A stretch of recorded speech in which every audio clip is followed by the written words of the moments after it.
Welcome into the Cowboys Report. I am Tom Downey. It is a mailbag. We answer all of your questions live here on the Cowboys Report. This filmed on our Monday live show.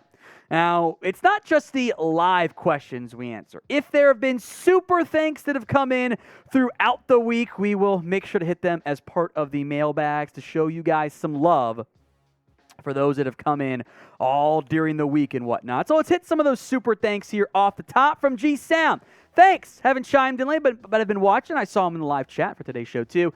Appreciate you keeping us update. All the best to the family. Thank you, G Sound. I appreciate that. You're very kind. If you super thanks, we will show you some love here on the Cowboys Report. It's a way to donate outside of super chats. You can just do it on demand as opposed to having to be a part of the live show if you're, at work or school, because, you guys probably have more lives than I do.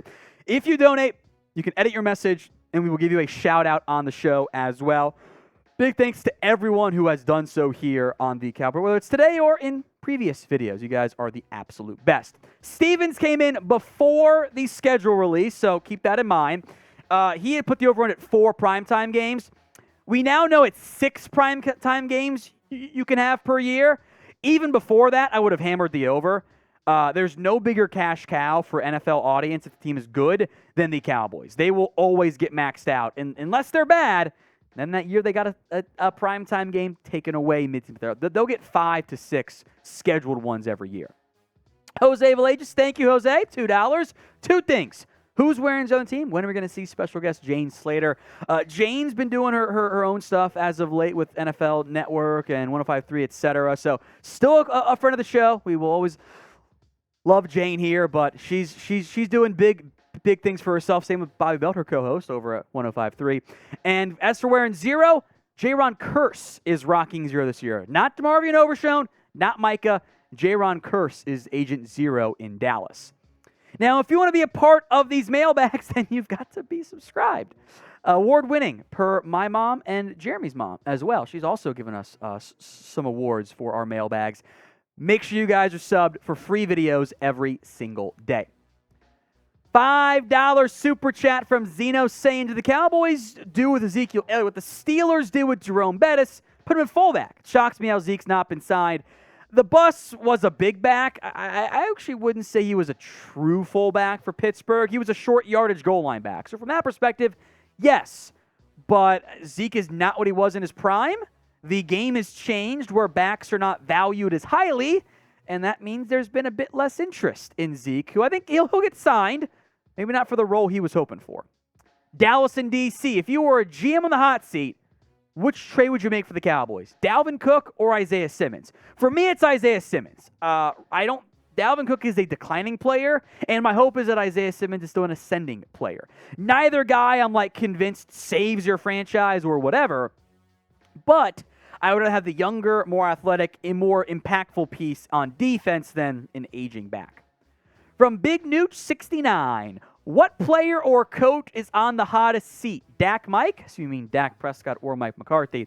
I think in the end it's McCarthy and company and his offensive coaching staff, because the Cowboys know what Dak Prescott can be. They know that this team can and should be at minimum a division round team, win a playoff game. The goal is to win more than that. That's why the Cowboys have moved on from Kellen Moore. He and Mike didn't get along down the stretch there. But if the offense regresses, the only real change was the head coach and play caller. That was the change, not the quarterback. I think Mike would then have the pressure on him, which I think is the correct mindset to have. So we'll do the Mike McCarthy rumors again because, you know what? Division round stuff works for some franchises, not for this one. Will Mike McCarthy be the Cowboys head coach next year? It's the pinned comment on today's show. Y for yes and for no in the comment section. Fulbright TV says Osa and a first for Quinnen Williams. It's a good trade package to offer. I would do that right this second. I say yes, I'm in. Love you, Osa. Give me Quinnen Williams. I don't care about the first. I think the Jets would probably say no. That's my concern. From Eric, I'm excited in every position on the team. DC for life. What do you mean by that? That there's excitement on the Dallas Cowboys for all the different spots. This team's in good shape. They were let's say top 6 team last year. Can they be top 4 or better? It's a very narrow margin for error. I'm hopeful it finally changes this year. From Lance Dunbar's burner account, hear me out. Don't hit me, just think. We're off to a great start here. What about carrying 2 kickers? Sign gold for inside of 45. Sign a big leg for 50 plus. Is there a rule against that? So I will be nice. I will be nice. Jeremy's laughing in the background maniacally.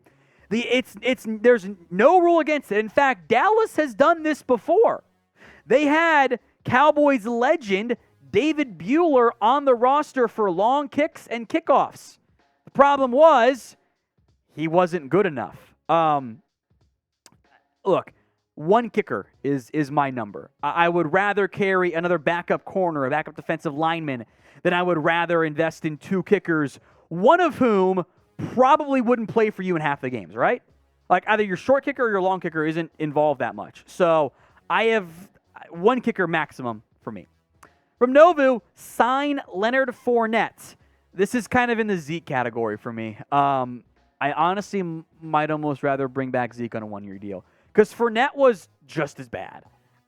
He didn't seem to have the juice. Now, his offensive line was poor. I'll grant him that. I would rather look at a cheaper, younger, more juiced up athletically back than Fournette these days. Danny Donnells, what would you trade for Derrick Henry? I feel like I get a Derrick Henry trade question almost every mailbag. I get it. It's Derrick Henry. Not that much, honestly.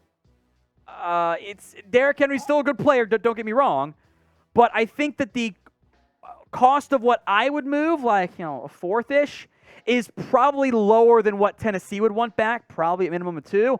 Plus, I got to pay Derrick Henry $10 million a year, if not more, and I'm already paying Tony Pollard that this year. I can't invest $20 million in the backfield. That's too much money for the type of role that it would be. So when it comes to trades, have some fun. Put your trade ideas in the comment section and sound off right now. From Tyler, looking back on the draft, would you have drafted Torrance in the 2nd over Schoonmaker and Zach Kuntz in the 5th, 6th? Torrance provides depth at guard. Kuntz has size and athletic upside. I would have taken Torrance. He was the best player on my board, but from the Cowboys' perspective, knowing how things went, I don't think they would have changed it. Even if they could privately admit it. I don't think they were that high on O'Cyrus Torrance. Zach Kuntz had some medical stuff. And look, you don't see everyone knows Kuntz is a freak athlete, right? How did he fall so far? Well, there's some doubts about making that athleticism into football field stuff. So, yeah, I would have done that. That's how my board was stacked. I don't think the Cowboys would have gone that route, though, in the end. From Jeff C., we love the moms. Happy Mother's Day to your mothers, Tom, Jeremy, and Patrick. Thank you, Jeff C. Hope everyone watched had a fantastic Mother's Day out there. Jeremy? Thank you. There you go. From DeLunatic, confidence level in a defense-led deep playoff run. This is kind of a philosophical question for me. How far can an elite defense take you? It does still depend on how good your offense is. It helped the Eagles out a long way.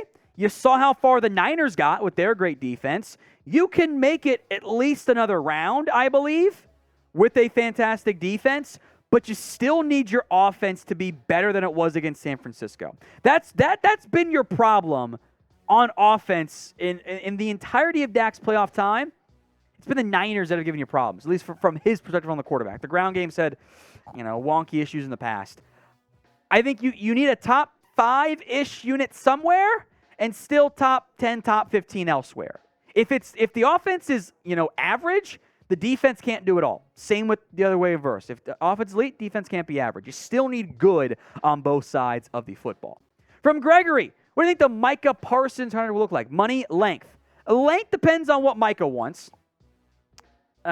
Phrasing, I guess, but if he wants a 4-year deal, he's going to get a 4-year deal. If he'll do 5 or 6, the Cowboys would love that.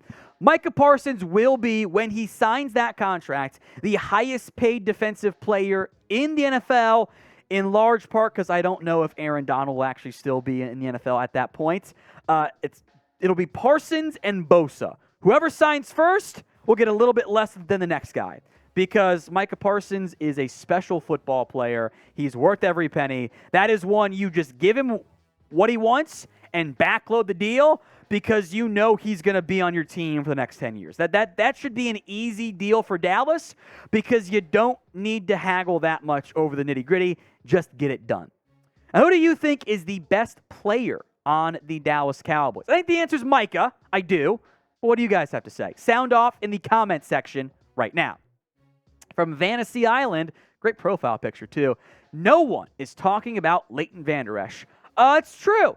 He's kind of just been an assumed starter, I think is kind of the way that the Cowboys and the fans at least view him.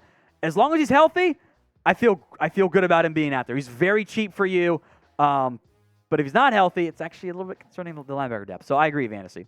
From King Thaddy Daddy, Arlington won the XFL. Now it's time for the Cowboys to win. Is this your burner account, Jeremy? Are you sure? Because you made that exact same joke before today's live show. Arlington did win it. 4-6 in the regular season. Then they got in because I think it was the East for the XFL or whatever it was bad. Just get to the playoffs and some crazy stuff can happen for you sometimes. Preston Jones, can you give us an early prediction on the Cowboys starting offensive line from left tackle to right tackle? Ooh. Okay. You're going to hate me for this, but I'm going to say it. You guys are going to hate me. We're going to go from right tackle to left tackle because it's more fun. Right tackle, Terrence Steele. Right tackle, Zach Martin. Center, Tyler Biotish. Right tackle, Steele. Right guard, Zach Martin. Center, Tyler Biotish. Left tackle, Tyler Smith. Left guard, Shuma Adoga, because Tyron's going to get hurt again. I know. I hate myself too, but that's going to be the prediction there. I would feel better if there's a different left guard in place. Maybe Adoga can be a nice surprise player, but a little bit scary for me. If we did not get to your question, it's Jeremy's fault. So DM me on Twitter at WhatGoingDowney, and I'll answer any that I get. Thank you to everyone who's already followed me, by the way, at WhatGoingDowney.